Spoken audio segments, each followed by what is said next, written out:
The old man was folded against the open door of his Cadillac, like somebody had dropped him there. One hand clutching his chest, the other hanging loose over a steel brace strapped around his knee. And when another pickup flew past without slowing down, he looked at me and whispered, "Son, I do not think I can make it much longer.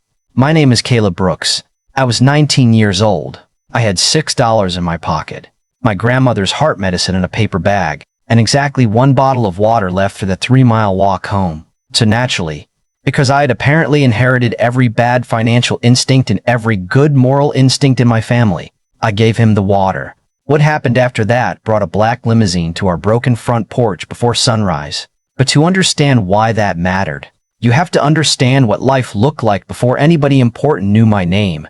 I lived with my grandmother, Ruthie Brooks, in a faded yellow house outside Bellwether, Alabama, where the screen door never shut properly and the roof leaked in 4 places depending on which direction the wind came from. My mother disappeared when I was 5. My father was a roomer with a first name, and Grandma Ruthie raised me on cleaning money, church casseroles, and the kind of stubborn pride that could make a woman with 2 swollen knees insist she was perfectly fine while leaning against the refrigerator so she would not fall over. I had graduated from Carter County High the year before, 4th in my class, captain of the debate team, accepted to 2 state universities and 1 private college I had applied to mostly as a joke because the application fee had been waived. I kept those acceptance letters inside an old flower tin under my bed because putting them on the refrigerator felt too much like displaying invitations to parties I could never afford to attend. Tuition was more money than Grandma Ruthie had earned in years. And even with scholarships,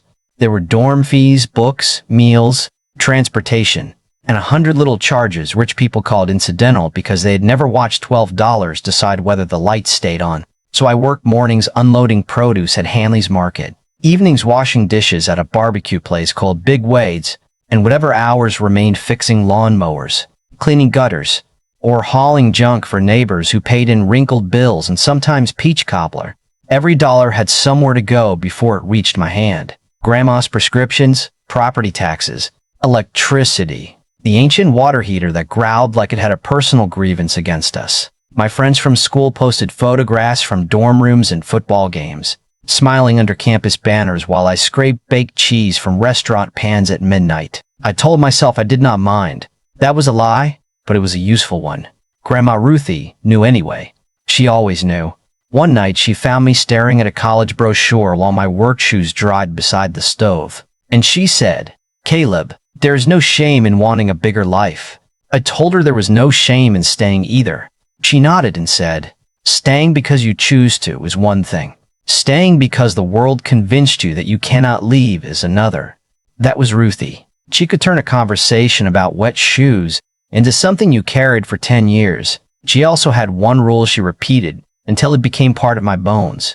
Help people before you decide whether they deserve it, because trouble does not stop to check anybody's character. That Saturday, she handed me $15 and asked me to walk to Mercer Pharmacy for her blood pressure medicine. Our Ford had not started since February. The county bus did not run weekends, and the afternoon temperature had climbed past 97. She told me to buy water and come straight home. I promised, which in retrospect was optimistic.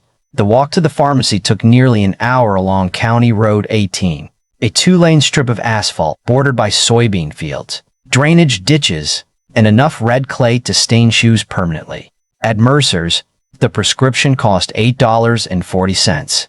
And I bought a bottle of water for $1.25, leaving me with $5.35. Mr. Mercer asked how Grandma was doing. I said she was tough. He said that was not the same as healthy. I smiled because adults love saying painful things casually while handing you a receipt.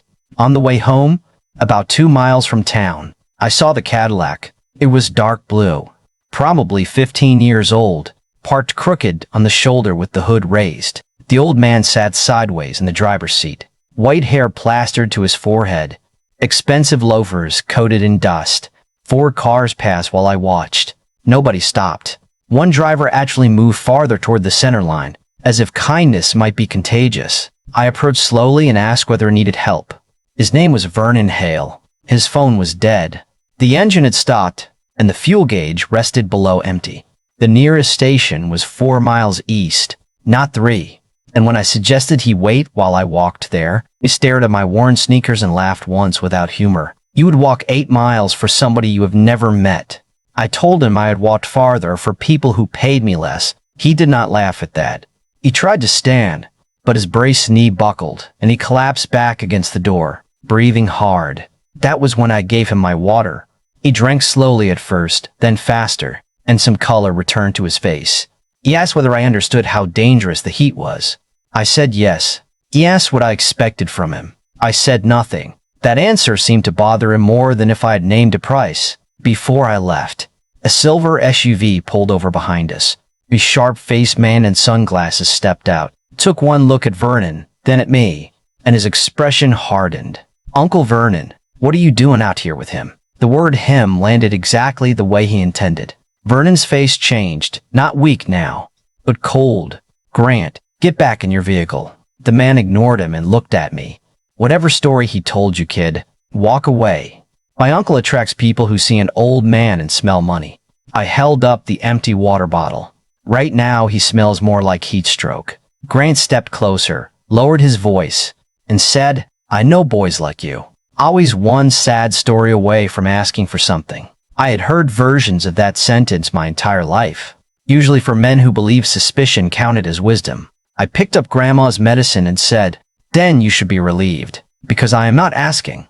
I told Vernon to stay in the shade, turned toward the gas station, and started walking while Grant shouted that if anything went missing, he would call the sheriff. I did not know then that Grant Hale controlled access to a fortune, a foundation, and nearly every major decision in his uncle's life.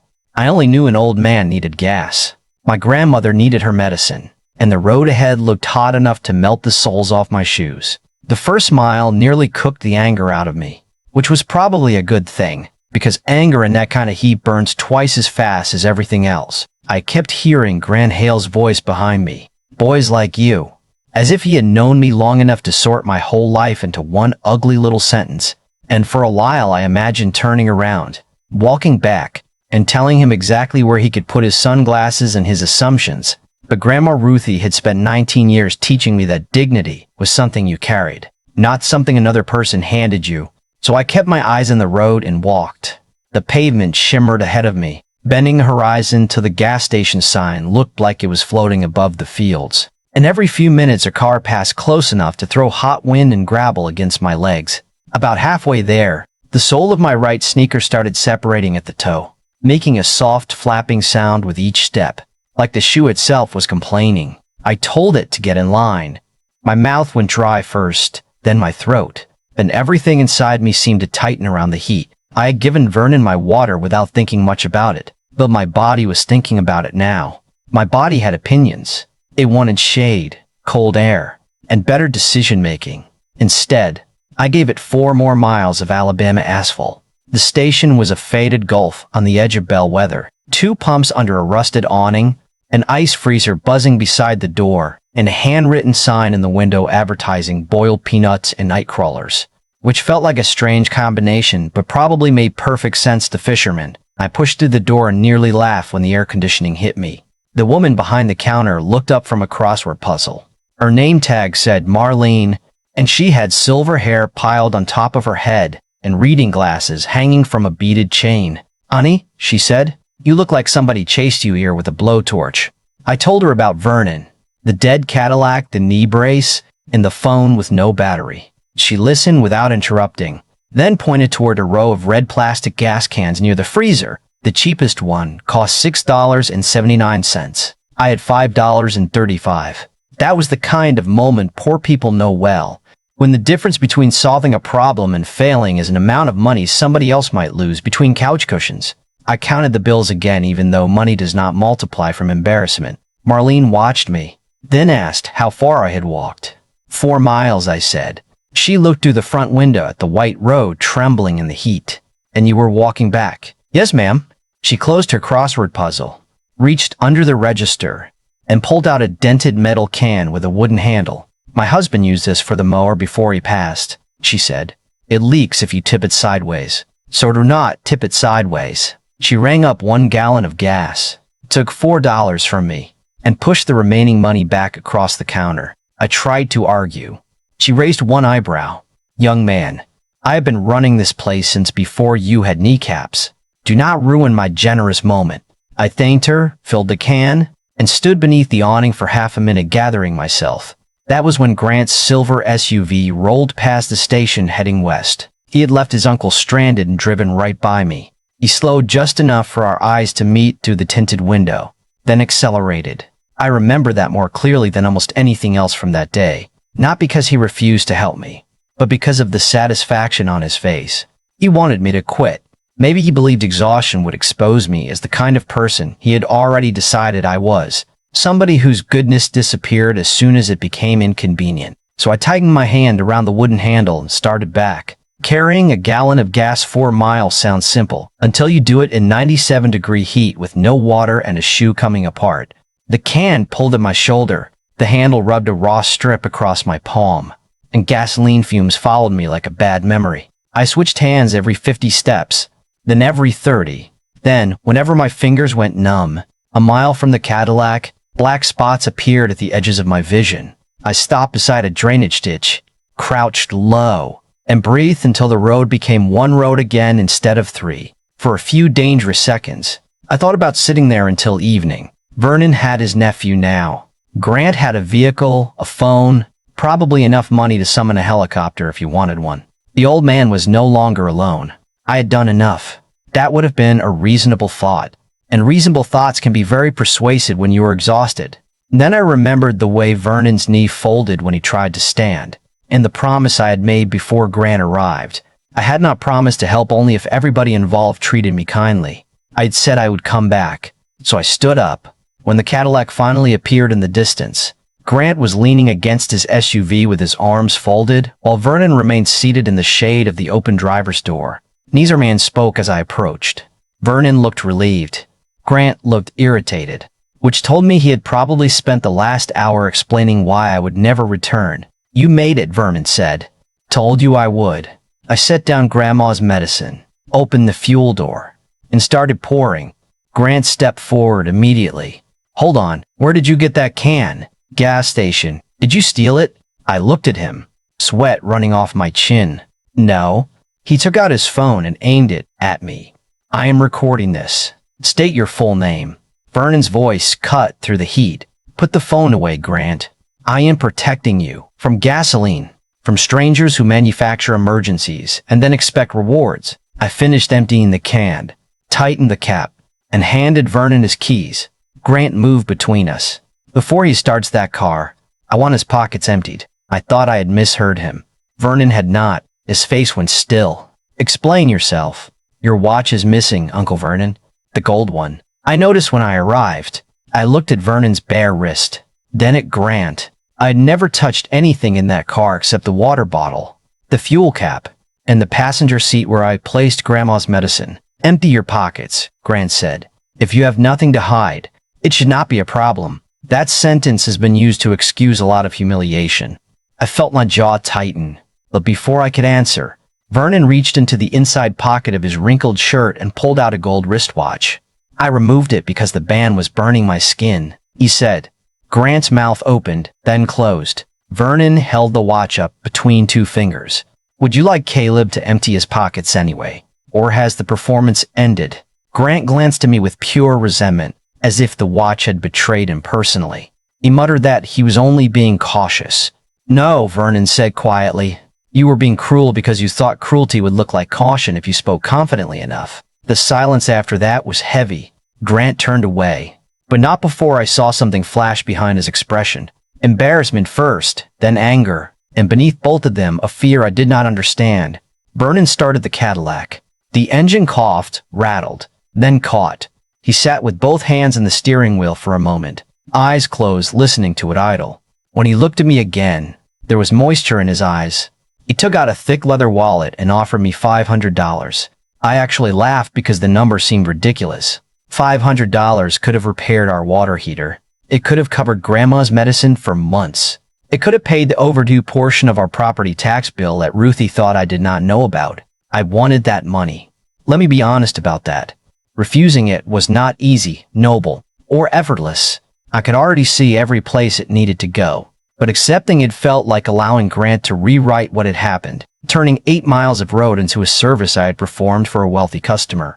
So I shook my head. Vernon asked why. I told him what Grandma always said, that help stops being help when you decide the price before you offer it. He studied me for so long that Grant finally sighed and said, "This is absurd. Get him 100 and let him go." Vernon did not look away from me. "What is your grandmother's name?" "Ruthie Brooks." "And where do you live?" I hesitated, especially with Grant standing there, but Vernon had a gentleness that felt different from weakness. I told him the faded yellow house at the end of Tucker Lane, beside the old pecan tree. He wrote it in a small notebook. Grant watched every movement of the pen. Then he stepped close enough that only I could hear him. "He should have taken the money," he said. "People like my uncle enjoy collecting inspiring little stories, but they lose interest quickly. Do not build dreams around today." I looked at him and said, "I had dreams before I met either one of you." That wiped the smile from his face. Vernon offered me a ride home, but I refused because Grandma's medicine had been sitting in the heat too long already, and I did not want to leave Marlene's gas can behind. Also, if I am telling the truth, I wanted distance from Grant Hale. Vernon promised to return the can for me, so I finally climbed into the Cadillac with Grandma's medicine on my lap. Grant followed in his SUV. During the ride, Vernon asked about school, work, and why I was not in college. I gave him the simple version: money, family, timing. He asked what I wanted to study. "Social work," I said. "Maybe public policy later." I wanted to help families deal with systems that seemed designed to wear them down until they stopped asking for what they deserve. Vernon nodded as though that answer confirmed something. When we reached Tucker Lane, I asked him to stop before the house because I did not want Grandma worrying about an unfamiliar car. He ignored me and pulled into the yard. Ruthie came onto the porch holding a wooden spoon like a weapon. Vernon introduced himself, thanked her for raising me, and returned the medicine with both hands. Grant stayed in his SUV, engine running. Ruthie looked past Vernon at him, then back at me, and in about 3 seconds she understood there was a story nobody had fully told her. After they left, she examined my blistered hand, the torn shoe, and the salt dried across my shirt. 8 miles, she said. "Yes, ma'am." For a stranger, "Yes, ma'am." She shook her head, kissed my forehead, and said, "Your grandfather would call that fine character and terrible planning." We ate cornbread and vegetable soup that evening. I told her about Vernon Grant, the accusation, and the money I refused. When I mentioned $500, she set down her spoon. "500, yes, ma'am." She stared toward the broken water heater closet. Then she sighed. "Lord, give me strength, because apparently you gave all the stubbornness to my grandson." But she was smiling. Before bed, she told me kindness did not guarantee a reward and that I needed to be at Hanley's by 6 Monday morning. Life, as far as we knew, had already returned to normal. At 6:40 the next morning, tires whispered across the gravel outside. A black limousine stopped beneath the pecan tree, followed by Vernon's Cadillac and Grant's silver SUV. Half the neighbors appeared on their porches before the driver reached our steps. Ruthie opened the door wearing her robe and the expression she reserved for debt collectors and men selling religion. The driver handed her a cream envelope sealed with dark blue wax. Inside was a handwritten invitation asking both of us to visit the Hale estate immediately. Vernon had sent clothing in my size, a navy suit, white shirt, polished shoes, which was thoughtful and also slightly unsettling. Grant remained inside his SUV, watching the house. When I looked toward him, he lifted his phone as though taking a photograph. The limousine carried us 40 minutes north through iron gates and up a road lined with live oaks. The house beyond them was not really a house. It was a white stone mansion with tall windows, broad steps, and a fountain large enough to have its own weather. Vernon met us in a library where portraits of serious dead men covered the walls. He was clean-shaven, standing straight, dressed in a charcoal suit, and he looked 10 years younger than the man beside the Cadillac. Grant stood near the fireplace with a folder tucked under his arm. Vernon introduced himself properly. Vernon Hale, founder of the Hale Promise Foundation, former chairman of Hale Agricultural Systems, and trustee of an education fund worth more than $200 million. Ruthie gripped my hand. Vernon explained that for 12 years he had traveled back roads in ordinary clothes in an old car, staging breakdowns to see who stopped when there was no audience and no obvious reward. In 87 attempts, 11 people had offered limited help. I was the first to walk 8 miles, spend my own money, surrender my water, return after being insulted, and refuse payment. Ruthie began crying before he finished. I did not. I was too confused and a little angry. You were never in danger, I said. Vernon's expression changed. The fuel shortage was planned. The dead phone was planned. The knee injury and heat exhaustion were not. Grant was supposed to check on me after 30 minutes. He arrived almost 2 hours late. Every eye in the room turned toward the fireplace. Grant straightened his jacket. I had business. You had instructions, Vernon said. Grant opened the folder he was carrying. Before this becomes emotional, there are facts you should know. He placed documents on the table. Records of our unpaid property taxes, Grandma's medical debt, my deferred college admission, even a photograph of me leaving the county assistant's office with Ruthie months earlier. He had investigated us overnight. He said families under financial pressure were vulnerable to manipulation, that my refusal of money might have been calculated, and that bringing me into the foundation would expose them to fraud. Ruthie rose slowly from her chair. Her knees hurt, but her voice did not shake. You sent somebody digging through our lives because my grandson embarrassed you on the side of a road. Grant smiled thinly. I protect his family from opportunists. Vernon crossed the room, took the folder from his nephew, and dropped it into the fireplace. Flames curled around the edges of our private struggles. Then he returned to the table and placed a blue leather portfolio in front of me. My full name was stamped across the cover in silver. What is inside this folder will change your life, Vernon said, but before you open it, you need to hear what Grant tried to do after he left your house last night. Vernon kept one hand on the blue portfolio and looked toward his nephew, not with anger exactly, but with the kind of disappointment that makes anger seem almost merciful. Grant had called the foundation's attorney, the county tax office, and the admissions department at North Alabama State. He said, he tried to have your deferred acceptance closed permanently, and he offered to purchase your grandmother's delinquent tax lien before the county could give her another extension.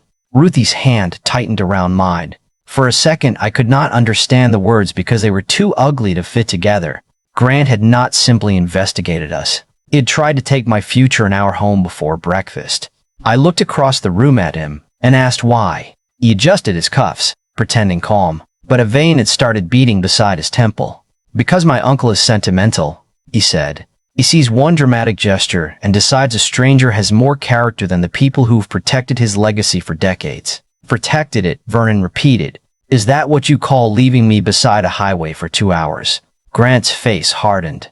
I was in a meeting that could have saved the foundation millions. You were conducting another one of these ridiculous tests without security, medical staff, or legal approval. One accident, one accusation, and everything our family built could collapse. There it was, buried beneath the arrogance.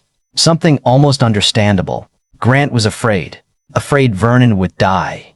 Afraid the foundation would fall into unfamiliar hands. Afraid years of waiting to inherit authority could be undone by a boy in torn sneakers. But fear did not excuse what he had done. It only explained why he had done it so quickly. Vernon told him the boar had reviewed security footage from the gas station, phone records, and the message Grant sent to the admissions office. Then he said the words that finally broke Grant's composure. Effective immediately, you were suspended from every position within the Hale Promise Foundation. Grant laughed, but there was no humor in it.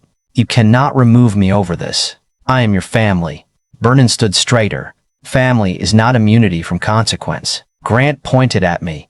You are throwing away 30 years of planning because this kid carried a gas can. No, Vernon said. I am correcting 30 years of believing intelligence could substitute for decency. Grant stepped toward the table and knocked over a glass of water. It shattered against the floor, and Ruthie flinched. He looked at me with a hatred so personal, it felt strange coming from someone who had known me less than a day. You think you won something, he said.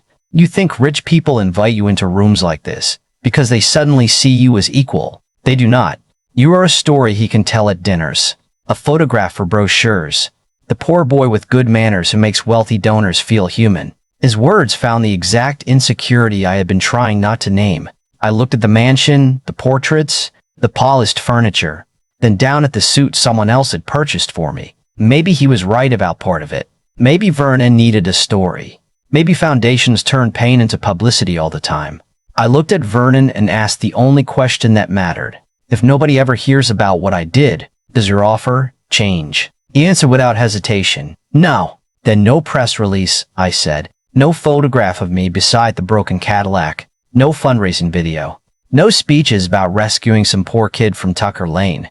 If you want to help me because you believe I can do something useful with the opportunity, not because my life makes good advertising. Ruthie stared at me as if she wanted to warn me that poor people were not supposed to negotiate with men who owned fountains. Vernon slowly smiled. Agreed. Grant muttered that the whole scene was unbelievable. Vernon turned to him.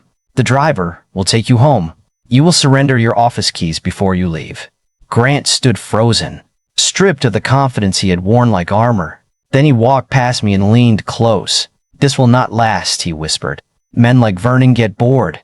People like you always learn that eventually. Ruthie heard him. She stepped between us, all 5 feet 3 inches of her, leaning on no cane and asking for no permission. My grandson walked 8 miles for your uncle, she said. You could not drive 8 minutes. Do not lecture him about what lasts. Grant left without another word. Through the library window, I watched his silver SUV disappear beyond the live oaks, and for the first time since meeting him, he looked small. Vernon sat down and opened the portfolio. Inside was a 4-year scholarship to any accredited university in the country, covering tuition, housing, meals, books, transportation, and a monthly stipend large enough that I would not need to work 2 jobs. There was also a medical assistance agreement for Ruthie, including treatment for her knees, prescriptions, and physical therapy. But she immediately objected. Vernon told her it was not charity. She told him changing the word did not change the thing.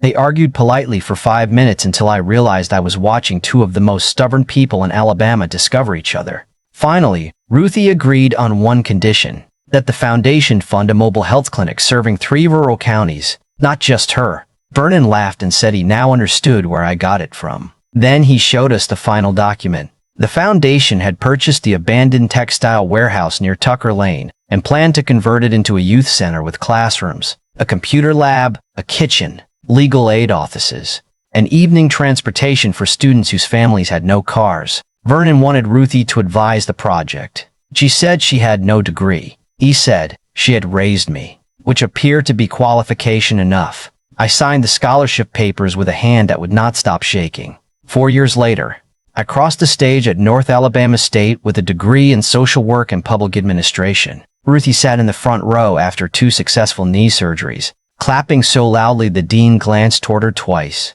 The youth center opened the following spring. Renamed it the Open Door Center because Ruthie refused to let us put her name on the building. She said children should enter a place that belonged to them, not to somebody's ego. I returned to Bellwether as the center's program director, and Vernon became the mentor I had never expected to have. He never staged another roadside breakdown. I told him the experiment was reckless, manipulative, and one heat stroke away from disaster.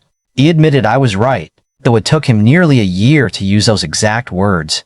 Grant challenged his suspension in court and accused the foundation of discrimination, nepotism, and financial misconduct. The case was dismissed, but the controversy divided the county. Some people said Vernon had every right to judge character however he chose. Others said wealthy men should not create secret tests that force ordinary people to risk themselves for a chance at opportunity. I agreed with the second group more than Vernon liked. What happened to me was life-changing. But no scholarship should depend on whether a teenager is willing to collapse on a highway for a stranger. Kindness deserves respect, not exploitation. Years later, Grant came to the center during a winter food drive. He looked older, quieter, and carried 2 boxes of canned goods from his car. We stood in the parking lot without speaking for a long moment. Then he said he had been wrong about me. I asked which part. He almost smiled. Most of it. He did not apologize to Ruthie. And I did not forgive him on the spot.